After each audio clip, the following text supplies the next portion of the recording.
Okey, Assalamualaikum pelajar. Cikgu sambung untuk soalan nombor 2. Okey, kalau pelajar tengok soalan nombor 2. Okey, bina algoritma untuk mengira komisen berdasarkan jualan bulanan yang diterima oleh jurujual. Okey, kita nak kira komisen berdasarkan jualan bulanan. Jadi berdasarkan jualan untuk kira komisen. Kita nak kira komisen. Okey. Kita nak kira komisen bagi seorang jurujual. Okey, katakanlah jika sekiranya jualan bulanan 50,000 dan ke atas 50,000 ke atas. Ni 50,000 dan ke atas termasuk sebab kat sini kurang daripada. Okey, jadi jika 50,000 ke atas, so kita punya syarat sebenarnya ialah kita kata lebih besar atau sama dengan 50,000. Okey, syarat dia. Jika jualan lebih besar atau sama dengan 50,000, komisen ialah 15%. Kalau yang ni pula, kalau yang 40,000 ni, 40,000 ke atas dan kurang daripada 50,000. Okey, kat sini pelajar tengok ada dua had kat sini, iaitu had paling rendah dan had paling atas. Okey, so kita nak mudahkan kerja kita ambil had yang minima. Kita ambil had minima untuk jadikan kita punya syarat. Kita boleh ambil mana-mana salah satu. Okey, sama ada kita nak gunakan had paling atas ataupun kita nak gunakan had paling bawah. Okey, tapi cara yang terbaik adalah kita gunakan had paling bawah. Kerana kalau kita buat kurang daripada 50,000, okey, yang ini semua kurang daripada 50,000. Jadi takut sistem confuse yang mana satu arahan ataupun yang mana satu pilihan syarat yang dia nak kena pilih. Okey, so kita ambil yang minima iaitu 40,000. Maka kita letak yang ini syarat dia ialah 40,000 dan ke atas. Ada perkataan dan maksudnya dia termasuklah. So syaratnya lebih besar dan sama dengan 40,000. Okey, ini pula 30,000 dan ke atas dan kurang daripada 40,000. Okey, so kita ambil yang minima. So syarat dia ialah sebenarnya ialah lebih besar dan sama dengan 30,000. Okey, yang ini lebih besar dan sama dengan 20,000. Okey, yang terakhir adalah kurang daripada 20,000. Bila kata kurang daripada 20,000, dia adalah kurang daripada. Adakah termasuk sama dengan? Tak termasuk. Maksudnya dia tak termasuk 20,000. Jadi jika jualan itu adalah kurang daripada 20,000. Okey, kita tengok bahagian komisen pula. Okey, komisen kita ialah 15% daripada jualan. Okey, dalam mata cara kita jangan letak 15% bulat-bulat macam ni. Kita ambil bulat-bulat macam ni, tak boleh. Pelajar kena letakkan dia dalam unit integer. Okey, itu kita kata 0.15 daripada jualan. Okey, kalau kat sini kita tulis jualan, bermaksud sini juga syarat kita ialah jualan. Mesti sama untuk dia panggil di sini. Okey, sebab kat sini nak panggil jualan, dia ambil daripada mana? Dia ambil daripada jualan yang kita masukkan, yang kita inputkan. Okey, kalau 12% ialah 0.12 kali dengan jualan. Dan ini adalah 0.08, ini 0.05, ini adalah 0.03. Okey, boleh nampak pelajar? Okey. Okey, baik. Cikgu akan tunjukkan dia punya algoritma dalam bentuk carta alih.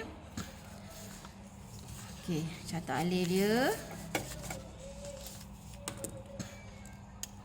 Okey, kita carta alih dia akan bermula dengan mula. Okey, pelajar isytiharkan, pun boleh ubah isytihar komisen jualan.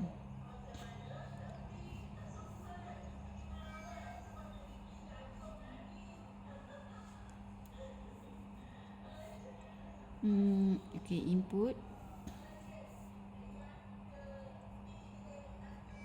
input jualan. Okey, pelajar perasan kalau isytiharkan jualan J ni sama mesti kat sini juga. Kalau kita buat J besar kat sini, jangan, tak boleh J huruf kecil kat sini Biasa kalau pembuli ubah ni kita panggil ubah. Pembuli ubah kita buat dengan huruf kecil. Kenapa huruf kecil? Untuk mengurangkan ralat. Bila kita buat atur cara sebenar nanti, macam ni jugalah nama-nama ini juga kita akan gunakan dalam coding kita. Okey, input jualan. Kemudian kita akan masuk syarat if jualan lebih besar atau sama dengan, okey, yang syarat pertama ialah 50,000. Okey, tutup kurungan. Okey, jika benar dia akan laksanakan penyataan untuk jika syarat itu benar. Okey, iaitu kalau syarat itu benar dia akan kata komisen sama dengan 0.15 darab dengan jualan. Okey, kalau tidak, okey, dia ada else if jualan lebih besar sama dengan 40,000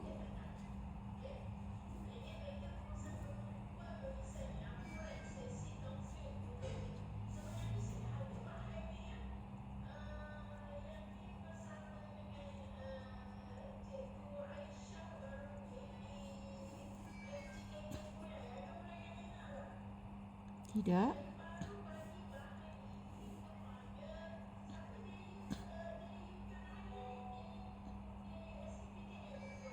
lebih besar sama dengan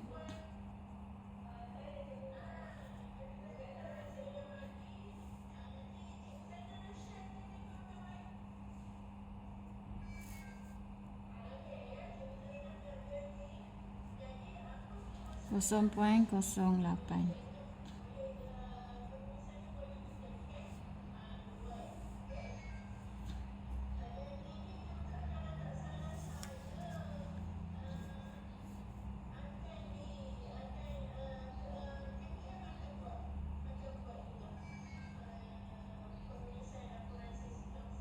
RM20,000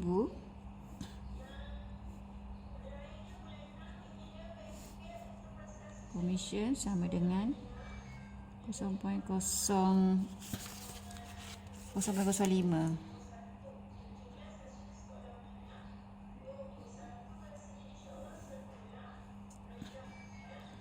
Okey, yang terakhir pelajaran, yang terakhir ialah kurang daripada 20,000. Jadi ini dah tak ada syarat iaitu kalau sekiranya pendapat jualan adalah kurang 20,000, komisen ialah 3%. Maka kita terus buat kat sini. Terus saja masuk, iaitu kalau jualan dia bukan melebihi 20,000, iaitu kurang daripada 20,000, yang inilah. Jika tidak, kita terus laksanakan pengiraan komisen 0.03 darab dengan jualan. Okey, kemudian output komisen, kemudian tamat. Okey, yang ini semua pastikan pergi dekat output, untuk dipaparkan. Lepas dah proses, lepas dah proses mesti pergi kepada output untuk dipaparkan. Cuba kalau kita uji. Kalau kita buat tu kita ujilah. Kita katalah jualan kita, masukkanlah jualan kita 15,000. Jualan kita 15,000. Kita akan uji dari atas ke bawah. Kita tengok syarat if jualan kita berapa? 15,000. Lebih besar pada 50,000? Tidak, turun bawah. Else if, iaitu jika tidak, jualan kita 15,000. Lebih besar pada 40,000? Tidak, turun bawah. Else if, iaitu jualan kita 15,000. Lebih besar pada 30,000? Tidak, turun bawah. If jualan kita 15,000 lebih besar daripada 20,000? Tidak juga. So komisen sama dengan tidak. Komisen adalah 0.03 kali jualan. Kita tengok kalau pelajar perasan kita ada berapa? Syarat pertama, kedua, ketiga, keempat. Kita ada 1, 2, 3, 4. Yang ke last kali terus laksanakan dia punya Lalu laksanakan dia punya pengiraan. Okey, sini kita kira ada 1, 2, 3, 4. Okey, yang ni yang last sekali pengiraan. Okey, 1, 2, 3, 4. Ini last sekali adalah untuk kurang daripada 20,000. Okey, lepas dah kira, komputer akan kira commission ni. Okey, kemudian output commission. Okey, pelajar perhati kat sini. Ya, cikgu gunakan perkataan jualan.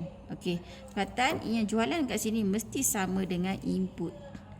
Okey, tak boleh lain. Kalau sini nak buat jualan, contoh jualan huruf besar. Sini nak buat J, jualan huruf kecil, dia tak sama. Bila tak sama, dia akan berlakunya ralat. Okey, dalam algoritma pun kita akan kata salah. Jualan ni ambil daripada mana? Kat sini jualan huruf besar. Okey, tak sama. Jadi untuk mengelakkan ralat dalam pemboleh ubah, kita gunakan huruf kecil. Okey pelajar, itu sahaja penyelesaian untuk soalan nombor 2.